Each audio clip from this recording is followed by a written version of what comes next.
자, 검찰 얘기 좀 하고 넘어가야 됩니다. 네. 검찰이 지금 청와대를 기소하고 기소장을 공개함으로 인해 갖고 정치에 적극적으로 개입을 하고 있습니다. 네. 근데 이제 우습게도 윤석열 총장은 10일 날이죠. 대검찰청 대회의실에서 전국 지검장 회의를 열었습니다. 네. 이게 그 취임 후에 처음 열리는 18개 지검장들 및 그 59개 청의 공공수사부장을 다 모아놓은 자리에서 우리가 엄정히 선거를 관리해야 된다라는 얘기를 했다는 거죠. 이게 수사로만 들으면 검찰이 이제 정치 중립을 하면서 엄중하게 지금 있는 공명선거를 치를 수 있게 도와야 된다라고 들어야 되는데 이게 윤석열 총장의 말인지라 이번에는 적극적으로 정치에 개입을 해갖고 어떻게든 민주당의 독주를 막아야 된다라는 식으로 들리는 거는 제 귀나 뇌가 뭔가 너무 지금 그런 쪽으로 몰려 있어서 아닌가라는 자체를 가지게 되는데 그 그림을 지울 수가 없는 상황을 계속해서 연출하고 있다는 거죠. 검찰이 이제 이번 10일 날 회의를 이후로 본격적으로 총선 관리 체제에 들어갑니다. 그렇게 되면 총선 후보자 결정 이후에 뭐 선거법을 비롯한 뭐 여러 가지 법들을 들이밀면서 후보자들을 압박할 것이고 선거운동 자체를 조사하기 시작할 거고요. 검찰의 그동안의 행보로 봐서 뭔가 이제 실제로 선거법 위반했거나 비리가 있는 게 아니더라도 그걸 통해서 공소도 할 수 있고 또 없는 비리 사실을 표면화시키면서 선거에 지장을 줄 수 있는 정말 정치 검찰이 할 수 있는 언론 플레이를 다시 하지 않을까라는 두려움이 있는 겁니다.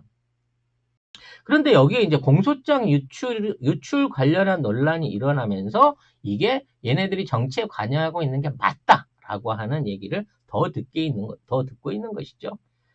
어, 이제 뭐 공소장 내용을 보게 되면요, 뭐 청와대를 집중적으로 성토를 하죠. 그리고 청와 탄핵에 관련된 얘기도 나옵니다. 특검을 해서 뭐 청와대를 해야 된다, 청와대 탄핵을 해야 된다라는 식의 얘기도 나오고, 굉장히 이제 말하자면 뭔가 지금 이 정부가 선거 개입을 해가지고 청와대가 울산시장의 선거를 조작하기 위한 선거 캠프가 돼가지고 조작을 일으켰다. 울산이 뭐 그렇게 대단하길래 아무튼 그런 류의 뉘앙스로 기소장을 쓴 거고 그 안에 총선에 연관돼 있는 보도들 적극적으로 넣고 있어요. 그래서 대통령을 직접 언급해 39번 언급한 겁니다. 대통령이 그 안에 어떤 영향력을 미쳤다라는 식으로. 그리고 뭐 청와대와 8개 조직이 동원됐다라고 얘기를 하고 있고 여기에 이제 결정적인 건 뭐냐면 공수처 준비를 지금 하고 있는 것도 편향성이다. 이건 중립이 아니다라고 트집을 잡고 있는 거예요. 그러니까 얘네들은 공수처에 대한 준비가 제일 두려운 거야, 말하자면. 그거를 억제하기 위해서 요거를 옵션으로 같이 집어넣은 거예요. 이제 이 공소장이 이제 사실은, 법적으로는 밖에 나오면 안 되는 부분이에요. 공소 내용들이 이렇게 원문이 공개가 될 정도로 이게 흘러나온다 그러면 검찰 내부에서 흘렸다고밖에 볼 수가 없거든. 원문 자체가 나왔으니까. 중앙일보는 기소장 내용 일부를 꺼냈지만 동아일보는 아예 원문 자체를 우리가 습득했다고 던졌으니까 이건 누가 던진 거야. 이거 유출한 검사니까 무조건 이게 목을 날려야 되는데 이제 이 부분을 갖고 외국에서는 기소장의 이런 내용들을 공개하는 게 정당하다라는 식의 논리를 피면서 감추려고 하는 청와대가 뭔가가 있는 거 아니냐라고 얘기합니다. 근데요, 기소장이라고 하는 건 검사가 쓰고 싶은 대로 쓰는 거예요. 그러니까 이거를 재판에서 다퉈서 증명해볼 여지가 있는 부분을 포함해서 말도 안 되는 의혹까지도 마치 사실인 양 쓸 수 있는 게 공소장인 겁니다. 그러니까 공소장 자체는 소설인 거예요. 아직까지는. 그 내용이 밝혀지기 위해서는 그에 따른 다양한 증거 목록부터 이런 것들이 다 들어가 있어야 되는데 현재 그 어느 것도 명확하게 진실에 근접해 있다는 내용이 없는데 이거를 공개해놓고 마치 이게 관행이다라고 얘기하고 있는 겁니다. 그래서 자꾸 미국의 예를 들어요. 얘들은 불리하면 미국을 갖다 대. 우리나라 헌법은 독일과 일본 헌법을 가지고 믹스를 해서 만든 건데 미국에서는 그렇게 한다라고 얘기를 하고 있는데요. 일본은 맞는 얘기입니다. 미국 같은 경우는 공소장 내용이 흘러나가기도 합니다. 근데 문제는 그 공소장이 정말 허무맹랑하고 말이 안 되는 얘기를 내보내는 경우가 생기게 되면 그 공소장을 쓴 사람, 유포한 사람 모두가 철저하게 처벌을 받게 돼 있습니다. 그러니까 자기가 책임질 수 있는 얘기만 공소장에 올려야 되는 거야. 우리처럼 범죄 사실을 소설로 써갖고 쓰는 공소장은 공소장이 아니란 말이야. 우리가 이런 거 너무 많이 봐왔잖아. 지난 몇 개월 동안 봐오고 있는 게 이건데, 얘네들이 총선 안에서 지금에 있는 대한민국 문재인 정부를 흔들기 위해서 바로 대통령과 청와대를 직격하는 공소장을 만들어 놓고 이게 사실이냐 의혹을 증폭시키고 있다는 거죠. 이거 밝혀지는데 얼마나 걸릴 것 같습니까, 여러분? 재판하고 뭐하고 증인하고 신문하고 뭐 이런 거 얘기 지나가기 시작하면요. 총선 훅 지나가요. 그런 중에 얼마나 많은 언론 플레이를 하겠습니까? 검찰을 탄압하고 있고 언론을 통제하고 있고 진실을 속이고 있다라는 식으로 계급품을 물겠죠. 이거는 검찰의 명백한 정치 개입인 거고 언론의 정치 개입인 거고 지금의 이런 이슈를 가지고 선거전을 펼치려고 하는 야당하고의 야합이라고 생각할 수밖에 없다고 봐야 된다는 거예요. 아무튼 이러한 그 공소장에 관련된 논란이 시작된 시기가 국무총리 산하실의 그 공수처 설립 준비단이 발족식을 가진 날짜하고 똑같이 맞아떨어진다는 겁니다. 결국 그 정세균 총리가 이제 그 남기명 법제처장, 전 노무현 정부 법제처장입니다. 꽤 오래되신 분인데 단장으로 위촉하고 공수처 준비를 하고 있습니다. 그래서 아마 빠르면 7월 정도에 공수처가 본격적으로 시작될 거고 공수처가 시작되게 되면 이러한 기소 내용, 무리한 기소 내용을 만들어냈던 검사들 자체가 바로 수사 대상에 오르는 거예요. 사실 이걸 막고 싶은 거거든.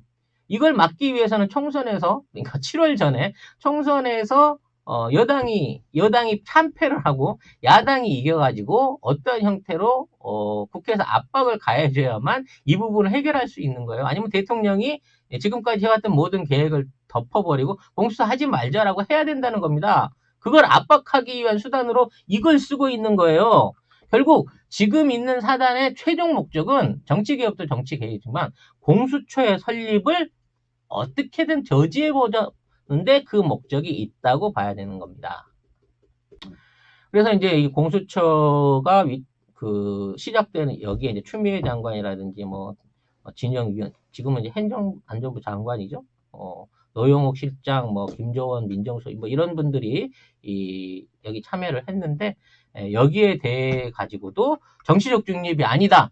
공수처를 하는데 왜 유관 그간 다른 사람들이 와갖고 이걸 준비하느냐 라는 방식으로 지속적으로 딴지를 걸고 있다라는 게 현재까지의 밝혀진 팩트인 겁니다. 자, 그런데 이 공소장을 쓰는 과정 중에 이게 이제 일종의 팀킬이 일어나기 시작했습니다. 왜냐면 이게 늘 아시는 분은 아시겠지만 이게 이제 박근혜 정부에서 시작됐던 거를 검찰이 한번 묻었던 거거든요. 그러니까 그 윤기현 시장 형제에 대한 비리 사건을 조사하다가 일단 한번 묻었다가 나중에 다시 시작했단 말이야. 정권이 바뀌고 난 다음에. 그러니까 처음에는 봐줬던 애들이 지금 와가지고 이거를 문제 삼으려고 하다 보니까 엇박자고 나고 있다는 거예요. 그리고 이러한 기획을 만들고 이러한 보도에 앞장서고 있는 사람이라든지 언론기관이 조선일보라는 거죠. 조선일보가 윤석열 청장하고 이렇게 같이 만났던 중앙일보 사장하고 같이 회동했던 그 시기 이후부터 이러한 그림들이 그려지고 있었고 또 이러한 그림들 안에서 이번에 이제 그 총선에 출마를 선언했던 이제 윤건영 후보라든지 한병도 후보, 황운하 청장 이런 사람들을 이 13인 안에 섞어 넣음으로 인해 가지고 나중에 당선이 된다고 하더라도 뭐 일단 선거운동 자체에도 영향을 주겠죠. 계속해서 의혹 얘기하고 막 증인 부인하고 의혹 사실을 퍼뜨리면서 뭐 이런 식으로 해서 이 사람들을 압박하기도 하지만 나중에 선거 이후라도 이걸 어떻게든 걸어갖고 다시 엮어볼 수 있는 지뢰를 심어놓고 있는 거거든요. 근데 첫 번째 문제. 지금 현재 김기현의 혐의가 너무 명백하게 드러나고 있다는 거예요. 그러니까 김기현 후보에 대해서 김기현 후보를 떨어뜨리기 위해서 이러이러한 잘못이 있다고 소문을 냈다라고 하는데 이게 사실 다 범죄 사실인 거야. 그러니까 결과적으로 그럼 니들이 처음에 이 범죄 사실을 인지하고도 이걸 억지로 덮은 게 맞네? 라고 하는 논리가 먼저 생겨버렸다는 거예요. 두 번째는 이게 이제 2014년 이후에 뭐 수십 차례가 보도가 됐다라고 하는데 요게 이제 양쪽 정권을 전부 아우르고 있는 거죠. 2014년에 올라간 부분에 대해서는 청와대가 말이 없다가 나중에 문재인 정부가 들어오고 난 다음에 야 이거 문제 있으니까 수사해라라고 지명한 것이 하명 수사로 바뀌게 돼버렸다는 거예요. 그러면 전 정권에서 봐준 게 맞잖아. 아니 청와대라는 조직이 지금 있는 지방자치장의 비리 사실을 제보를 받았는데, 비리가 있네? 비리가 있구나. 그리고 그냥 넘어갑니까? 조사를 하라고 시켜야지. 뭐 청와대가 검사를 동원했어요. 수사관을 보냈어요. 검찰에, 경찰에. 야, 이 사건 제대로 조사해봐. 내려보내는 건 당연한 얘기예요. 근데 이거를 하명수사로 둔갑시키고 있다는 거죠. 맞습니다. 울산 시민들은 윤기현 형제가 뭘 헤쳐먹었는지 다 알고 있었다 그래요. 근데 이제 이 과정에서 검찰이 일을 제대로 안 해주니까 경찰이 이거를 다시 기소 의견으로 송치를 했고 검찰이 이걸 다시 깔아뭉개고 또 그 과정 중에 이제 고래고기 돌려준 검사에 관련된 내용이 터지면서 울산 경찰청하고 울산 지검하고의 일종의 이제 그 힘겨루기로 이게 변해가는 모양이 생기면서 이게 청와대가 같이 엮어진 거거든요. 그러니까 결과적으로 팀킬을 하기 위해서 김기현은 나쁜 놈이 된 겁니다. 결과적으로 나쁜 놈이었다. 언제부터? 2014년부터. 그리고 그걸 알고 있었는데 이 사람에 대한 조사와 처벌이 2015년도 이후에 시작됐기 때문에 이것은 청와대의 개입이다라고 하는 검찰의 논리가 허점을 드러내고 있다는 거죠. 그래서 뭐 이러한 했다고 치면 그걸 해가지고 그러면 김기현이 될 게 송철호로 바뀐 거냐? 이걸 통해 가지고 진짜 청와대가 개입해갖고 이거를 실제 물리적으로 영향을 줘갖고 바꿨다는 증거가 있는 거냐라는 부분에 대한 증거를 만들어야 될 거 아니에요. 범죄 사실이 있는 걸로 해야 되니까 청와대가 뭔가를 나쁜 짓을 했다는 걸 만들어내기 위해서 여론조사 내용을 갖다 집어넣습니다. 근데 이게 뽀록이 나버린 거죠. 무슨 얘기냐면 처음에 여론조사에서 김기현 40%, 송철호 19%라고 2018년 2월 3일 날 이렇게 이제 조사가 있었다. 한국갤럽의 조사가 있었다. 근데 한 달 있다가 3월 16일 날 경찰이 압수수색하고 난 다음에 4월 달에 2달 만에 조사를 했더니 김기현 29.1, 송철호 41.6으로 바뀌었다. 결국 이 경찰 조사 때문에 지지율이 역전됐다. 이거는 명백한 하명수사다라고 선거 개입이다라고 검찰이 주장을 하고 이게 유일한 증거인 거예요. 뭔가 액션이 일어났다고 유일한 증거인 거야. 근데 처음에 얘기했던 그 2월 달에 연구조사는 두 가지에서 맹점이 있어요. 이게 군 단위 그러니까 울산광역시 전체가 아니라 울주군 그나마 보수적 성향이 강한 울주군 안에서의 조사 내용이었다는 점이고요. 이때는 민주당 쪽의 후보 단일화가 안 돼 있기 때문에 송철호 이외에 복수의 민주당 인사들이 같이 지지율 안에 들어가 있었다는 거예요.